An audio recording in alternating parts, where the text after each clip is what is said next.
ورحمۃ اللہ وبرکاتہ۔ نحمدہ ونصلی علی رسولہ الکریم، اما بعد فاعوذ باللہ من الشیطان الرجیم، بسم اللہ الرحمن الرحیم۔ رب اشرح لی صدری ویسر لی امری واحلل عقدۃ من لسانی یفقہوا قولی۔ کل ہم نے 17 سبق نمبر پڑھا تھا، 17 سبق نمبر، اور اس میں ہم نے پڑھا تھا طا کی پریکٹس، اور انہیں بولا جاتا ہے حروف نطعیہ، جو کہ طا، دال اور تا ہے۔ تو آج کا ہمارا لیسن نمبر ہے 18، اور 18 میں ہم پڑھیں گے وا۔ طا کے بعد وا کے اوپر ایک نقطہ ہوتا ہے، جو کہ آپ اس کو دیکھ بھی رہے ہیں، وا۔ اچھا، جیسے آپ نے طا ادا کیا تو لپس گول نہیں کرنے تھے، ایسا ہی تھا۔ اور اب آج جو ہمارا ہے وا، تو وا میں بھی ہم نے لپس گول نہیں کرنے، اس کو موٹا کر کے پڑھنا ہے، یعنی یہ نرم حروف میں سے ہے، وا نرم حروف میں سے ہے، ثا، ذال، وا۔ تو یہ نرم حروف، اس کا سب سے پہلے تو ہم مخرج دیکھیں گے۔ اس سے پہلے ہم ثا، ذال پڑھ چکے ہیں، اور آج کا ہمارا ہے وا۔ قاعدہ تینوں کا سیم تھا، جو کہ جب بھی ہم نے ثا پڑھا، ذال پڑھا، تو ہم نے یہ قاعدہ پڑھا تھا۔ آپ بھی ذرا سپارے کی طرف دیکھ لیجئے، لاسٹ پہ مخارج الحروف ہیں، ثا، ذال اور وا۔ تو یہ کہاں سے ادا ہوتے ہیں؟ زبان کی نوک، ٹپ آف دا ٹنگ، جب ثنایا علیہ کے کنارے سے لگے، جب زبان کی نوک، اور یہاں تصویر میں آپ خود دیکھ رہے ہیں، اب وہ والا نکالیں پیج، زبان کی نوک ثنایا علیہ یعنی اوپر والے دو دانتوں کے کنارے سے لگے، اور تصویر میں بھی دیکھیں ایرو کے دو نشان دیے گئے ہیں کہ یہ دو ثنایا علیہ ہے، یہ اوپر والے دانتوں کا یہ خاکہ بنا ہوا ہے آپ کے سامنے تصویر میں۔ تو زبان کی نوک جب ثنایا علیہ کے کنارے سے لگے تو یہ حروف ادا ہوں گے، کون سے؟ وا، وا۔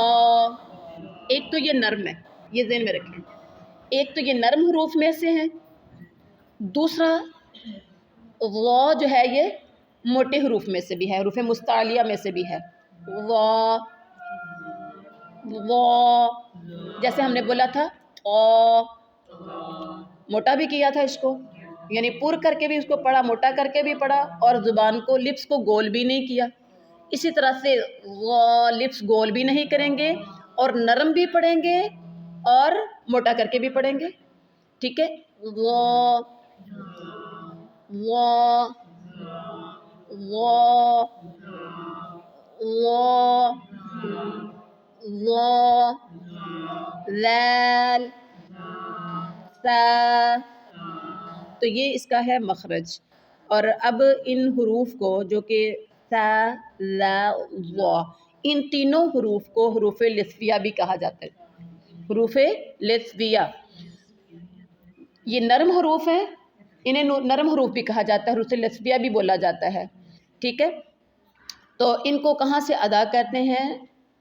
زبان کی نوک جب ثنایا علیہ کے کنارے سے لگے، آپ نے اپنی زبان کی نوک پر انگلی رکھیں، اس کو تھوڑا سا رگڑیں، یہ زبان کی نوک ہے، اس کو رگڑیں، اور اوپر والے دو دانتوں کا کنارہ اس کو رگڑیں، ٹھیک ہے؟ اس کو اس کے ساتھ لگانا ہے۔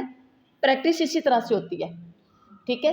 ثا، ذال، وا، ثا، ذال، وا، وا، وا، وا۔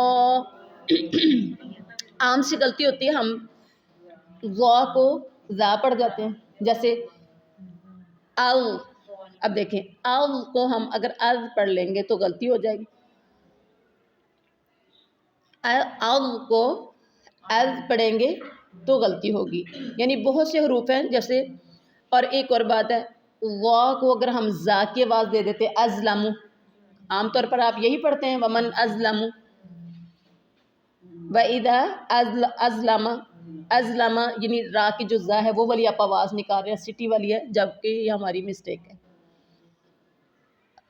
کوئی بھی حرف جب ہم پڑھتے ہیں تو اگر اس کی پروننسیشن، اس کا مخرج ہم چینج کرتے ہیں، اس کو بدل دیتے ہیں، نرم کو موٹا، موٹے کو باریک پڑ جاتے ہیں، یا سٹی والے کو نرمے کے ساتھ، نرمی والے کو سٹی والے کے ساتھ پڑ جاتے ہیں، تو آپ سمجھیں کہ اس سے اس کے معنی بدل جاتے ہیں۔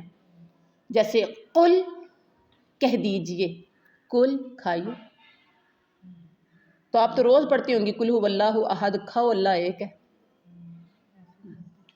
روز ہی ایسے ہی پڑھتے ہوں گے۔